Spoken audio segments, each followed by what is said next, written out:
নমস্কার, জয় মা তারা, জয় গুরু বন্দে। আশা করি সবাই ভালো আছেন, সুস্থ আছেন। কারণ আপনাদের ভালো থাকা, সুস্থ থাকা নিয়ে কিন্তু আমি প্রতিদিন আপনাদের কাছে চলে আসি। আজকে বলবো, যারা খুব অসুস্থতায় ভুগছেন, দীর্ঘদিন বিছনায় পড়ে আছেন, কিছুতেই মুক্তি পাচ্ছেন না, কিছুতেই সুস্থ হতে পারছেন না, এবং দিন দিন নেগেটিভ চিন্তাধারা আপনার মধ্যে চলে আসছে, তাহলে কি করবেন এটা অবশ্যই আজকে আমি আপনাদের জানাবো।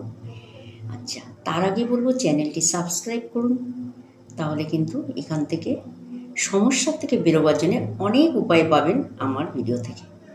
অবশ্যই চ্যানেলটি সাবস্ক্রাইব করে পাশে থাকুন। আচ্ছা, আজকে যেটা বলবো, যারা দীর্ঘদিন একটার পর একটা রোগে ভুগছেন, সেটা বয়স্ক মানুষ হতে পারে, বা যাদের বয়স কম আছে তারাও দেখা যাচ্ছে প্রচুর রোগে ভুগছে, তারাও করবেন। বা যারা নেগেটিভ চিন্তার মধ্যে আছেন, নেগেটিভ চিন্তাধারার মধ্যে সবসময় থাকেন, কোনো পজিটিভ চিন্তাধারা তাদের মধ্যে কম আসে এবং নেগেটিভকে কিছুতেই সরাতে পারছে না, নেগেটিভ চিন্তাধারার মধ্যে থেকে থেকে দিন দিন আরও ডিপ্রেশনে যাচ্ছেন, ভয় কাজ করছে, কনফিডেন্স লেভেল হারিয়ে যাচ্ছে, তার জন্য কি করবেন অবশ্যই এটা আজকে আমি জানাবো। কিন্তু এই শিকড়টি ব্যবহার করলে আপনি কিন্তু অনেক সুস্থ থাকতে পারবেন, প্রচুর সুস্থ থাকতে পারবেন। কারণ সুস্থ থাকাটা আমাদের হচ্ছে সবচেয়ে সুখের মূল। কারণ সুস্থ না থাকলে আপনি টাকা পয়সা, বাড়ি ঘর গাড়ি দিয়ে কিচ্ছু করতে পারবেন না। আপনাকে সুস্থ থাকতে হবে সবার আগে।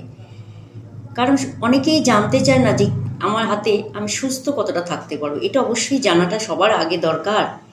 সবাই গাড়ি বাড়ি চাকরি পয়সা এর দিকে ছোটে, কিন্তু কিভাবে সুস্থ থাকবো সেটা জানার জন্য কিন্তু আমার কাছে খুব একটা আসে না মানুষ। যখন রোগে ভুগছে তখন হয়তো আমার কাছে আসছে, এছাড়া কিন্তু বেশিরভাগ কি পাবো আর কি পাবো না এর পিছনে মানুষ ছুটছে। কিন্তু সবাইকে বলবো কিভাবে সুস্থ থাকতে হবে সবার আগে এটা জেনে নিন। আমাদের কিন্তু এটাই সবচেয়ে মূলধন, এটাই আমাদের পুঁজি, যেটা আমাদের সুস্থ থাকাটা খুব দরকার। তা কিভাবে আপনি সুস্থ থাকতে পারবেন, কিভাবে বাজে স্বপ্ন বাজে চিন্তার থেকে বেরিয়ে আসতে পারবেন, তার উপায়ে তার জন্য আপনি কি করবেন অবশ্যই আপনাকে আমি জানাবো।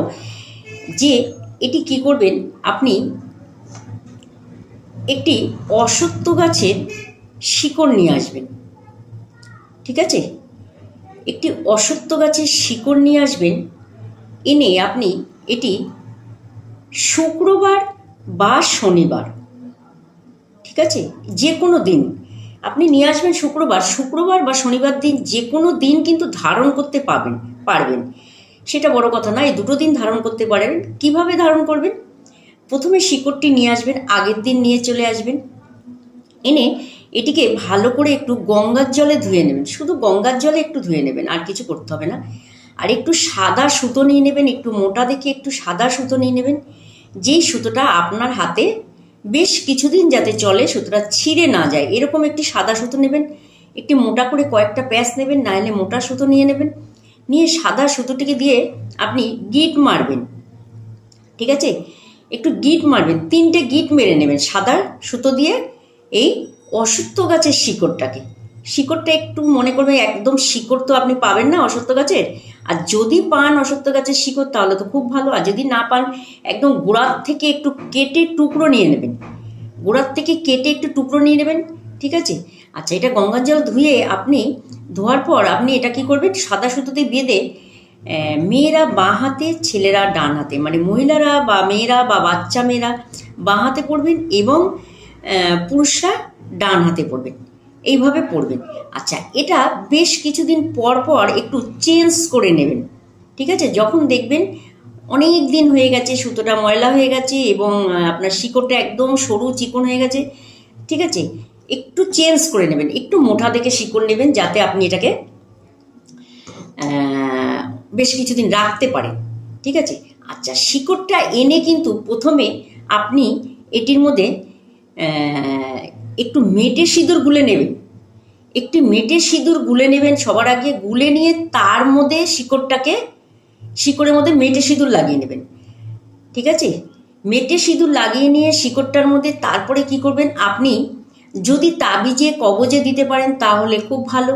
আর যদি মনে করেন আপনি কবজে পড়তে পারবেন না, তাহলে শিকড়টি আপনি গঙ্গার জল দিয়ে ধুয়ে এমনিও বাঁধতে পারেন। কিন্তু সবাইকে বলবো, যদি আপনি শিকড়টি মাদুলির মধ্যে ভরেন তাহলে আপনি ওটাকে মেটে সিঁদুর লাগিয়ে তুলো দিয়ে ভালো করে এটাকে মুড়িয়ে নেবেন। মেটে সিঁদুর লাগিয়ে তুলো দিয়ে ভালো করে মুড়িয়ে নিয়ে তারপরে আপনি মাদুলিতে ভরে শনিবার বা শুক্রবার দিন আপনি এটি ধারণ করবেন।